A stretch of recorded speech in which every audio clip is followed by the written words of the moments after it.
luki mulle muinoinaan. Hei! 2 koppia skuppalasia. Tervetuloa tonne Harjaniemen kentälle 2015 Vappu-Pesissä ja näin alkutuntemuksia. Hyvä matsi, aika tiukka oli tänään. Pelattiin 4 vuoroparia ja no pelihän ratkesi jo ensimmäisessä vuoroparissa. Riku! Siitä. Pelihän ratkesi jo ensimmäisessä vuoroparissa. Oli tilanne 9-0 ja lopputulos 36-3. Ei seliteltävää. Selvempi kuin vuoden 2002 sopupelit Superpelissä. Kiitos. Kiitos. Oli Saukkola vuoden pelaaja. Hän on täällä tänään. Hän on täällä tänään. Hän on täällä tänään. Tänne. Kiitos kaikille. Kiitos kuuluu kaikille. Näytti siltä, että mä ajattelin jostain.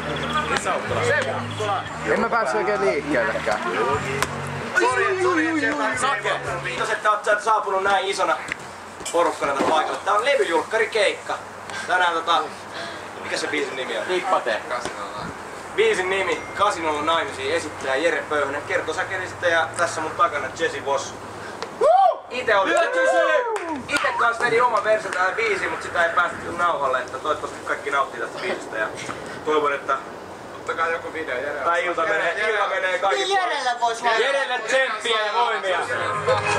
22. Herra Jessa!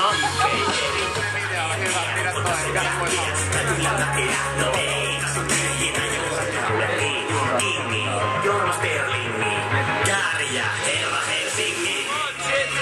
Kasinolla naimisiin, tyttöi eri Jorma Sterlingi.